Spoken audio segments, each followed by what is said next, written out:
Hi, for this video for Think for a Change, I'm going to be going back to some very basic questions that have motivated my own investigation of philosophy.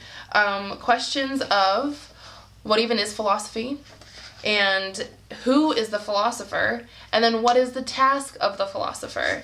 These are the questions that got me into philosophy, but now that I'm moving on to other stages in my work, the questions are coming up really strong. I'm asking questions for myself of what am I doing, how is this philosophy, because I get a lot of resistance and pushback from people who say that what I do isn't philosophical enough. I'm not the only person who gets that sort of criticism, but I hear it very, very loudly ringing in my ears very much of the time.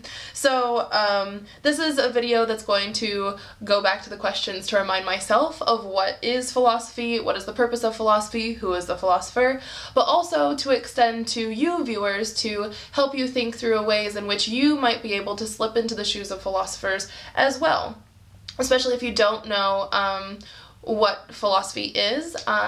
There's room for you to think about certain things in a way that can be important and empowering for you. So this follows the thread of a lot of my videos that talk about race, gender, and sexuality as being important salient features of ourselves, and then we can think about these issues that come up around these sort of topics so that we can better understand ourselves, our relationships to others, our experiences, and how we are to relate in the world with a sense of responsibility and also freedom. And it's not just then going to be a video directed towards those who are very sensitive to the issues around race, gender, sexuality, because you might find yourself on the margins or being attacked or made to feel bad about who you are. This video is also directed to the viewers out there who have commented on some of my earlier videos saying that what I say makes them feel really bad because they are straight white men and automatically in a position of privilege, which automatically means that they have done wrong, which automatically means that they're never going to be able to do right.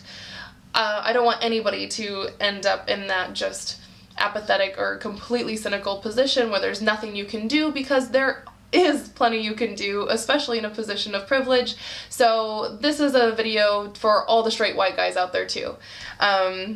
What we're going to be talking about is, first of all, what is philosophy? Who is the philosopher? Now, you might have a sort of very vague idea, if you don't even have one at all, that's okay. I didn't have an idea of what philosophy was either for a really long time.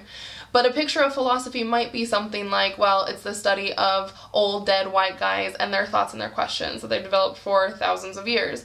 And that's not very far off from actually what the history of the Western tradition in philosophy is. You get a certain movement throughout history of people like, Plato, Aristotle, Descartes, Kant, Hume, Locke, and then eventually into people like Heidegger and Sartre and, Derrida.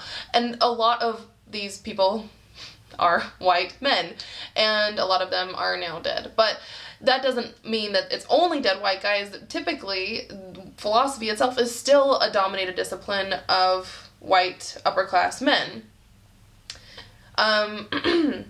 Now, when you study a tradition of these white male thinkers, you also, and say that this is philosophy, then what we have done is constructed a picture of what counts as legitimate philosophy. The philosophy done in a particular way, in the way that these men have done it, in the way that others have studied, and now as future philosophers who continue to read their work, they engage in philosophical rumination or conversations in a particular way. This is what counts as philosophy. So the questions that they ask, the ways in which they approach their arguments, what they find compelling, all of this builds up a picture of what is legitimate and valid, credible philosophy, philosophical reflection. And unfortunately, though, that also might contribute to a sort of image of philosophy that people have when they say, like, maybe they take an introductory course in philosophy and say, oh yes, it was interesting, and I mean, they asked a lot of really good questions, but that was too deep for me, or it didn't really affect me, or I don't really see what bearing this has on my life.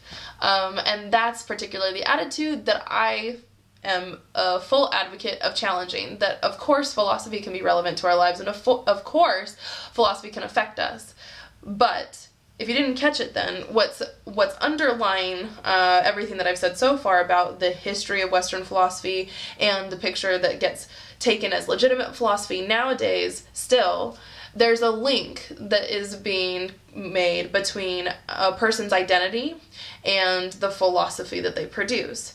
Is it the case that these are somehow correlated or significantly related to one another? The answer is, I think, yes. But so if we want to do philosophy and we are not straight, white, upper class men, what does that mean? Is there even a place for us to do philosophy? Don't worry, straight white guys, we'll get back to you in a minute. So for those of us who aren't straight white guys, what can we do? How do we become philosophers? Well, I'm going to share with you a short little snippet from this book, which is Philosophy in Multiple Voices, which is edited by George Yancey. And in the introduction on page 5, he mentions a notion of the philosopher as not just old dead white guy, but philosopher as troublemaker. And so he says, the philosopher as troublemaker suggests one who is not content with the philosophical status quo, the strict policing of philosophical borders, the rigidity of historical and philosophical nostalgia, the encouragement of curricular calcification through the stipulation of myopic criteria for what constitutes philosophy and who its key players are. That's just a fancy way of saying that the closed-mindedness of what actually counts as philosophy. The illusion of politically and contextually neutral philosophical discourse, and the belief that one's philosophical assumptions are completely unrelated to one's identity as raced, gendered, sexed, and classed. I would like to think that I have not settled for the often superficial, greater-than-thou self-adulation of so many philosophers that I have encountered. And of course, even as I write and continue to publish, paradoxically, I stand on the precipice of taking myself too seriously, forgetting that the practice of philosophy is contingent upon values that are founded by finite persons trying to make sense of a very small part of reality. So, the philosopher as troublemaker means that to be a philosopher means you get in there and say, this is philosophy, and what has been counted as philosophy, the sort of questions that you ask and how you ask them, doesn't have to be the case, but it's actually contingent. It's a historical tradition that, yes, we've inherited it from other people, but that doesn't mean that that's the only way to do it. Okay, so as an example of how this becomes interesting and relevant, Yancey goes on to explain that when he teaches in his introductory philosophy classes, he raises questions that aren't typically brought up. So he says, we'll be talking about Descartes, and at one point in time, eventually he gets to the development of African American philosophical voices and how these evolved. And he says, during the transition, I get the sense that my students feel as if we have just made a significant leap from philosophy proper to this other non-philosophical and messy area called race. Naming is a powerful tool.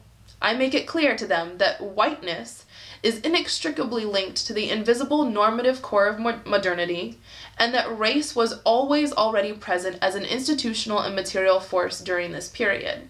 I make it clear that many of the so-called major Anglo-American and European contributors to Western philosophy, like the founding fathers of America, were white males steeped in white political institutional power, whose philosophical livelihood was often at the expense of those bodies that were black and deemed subhuman. Okay, so now all the white male viewers are feeling uncomfortable. And that's reasonable. Yancey goes on to say, this way of teaching philosophy, particularly to white undergrads, creates trouble for them. It is a form of troublemaking that is designed to get them to engage in practices of intellectual freedom, to encourage them to demask their felt sense of superiority and risk the possibility of radically rethinking what and how they have been taught. If I am successful, they get a sense of themselves as deeply historical and contingent, and they begin to see themselves partly as the product and confluence of powerful norms and metaphors mobilized for their comfort and privilege, and begin to see that the determination of knowledge and the acquisition of knowledge are dynamic processes. As for philosophy, they come to appreciate the perspective that philosophizing is inextricably linked to those problems and conundrums that have been historically inherited, and that the determination of the nature of a philosophical problem is not given a priori. Rather, it is tied to and evolves out of a lived historical tradition. And Western philosophy is specifically understood as always already situated within a historical context of relevance, interest, purposes, and normative aims. It's within this context then that we can ask questions like whose knowledge, whose tradition, and what questions are relevant for whom. So that may not have helped a whole lot of the white male students out there, or thinkers out there, to feel a whole lot better, but it is to say that we are all situated within a particular historical and social context, so that the questions that we ask, and especially how we approach them in our answers, is something that is influenced by others around us, which means that yes, if it's contingent, it doesn't have to be that way, so we can do things differently, meaning we can trouble the borders of what counts as philosophy, what counts as important questions, and what all of this actually is going to mean for our lives, so that we can make it relevant for us and our experiences. It also is very empowering for those who are not white, male, and straight, and upper class, to say you have a position from which you can speak as well. And that voice, once you are able to get in touch with it and articulate it, can have great disruptive power to shake things up and make some changes. So I'm going to leave it there. I have a number of ideas kind of brewing in my head for other videos, so stay tuned. Thank you again, as always, for the positive feedback in your comments and the personal message that I've been getting from people. I really appreciate hearing from you. And if you have any other questions that come up, or suggestions for topics, or you hear about current events, let me know, and I'll see if I can work a way to make them fit into a Think for a Change video. So thanks so much for watching, and stay tuned.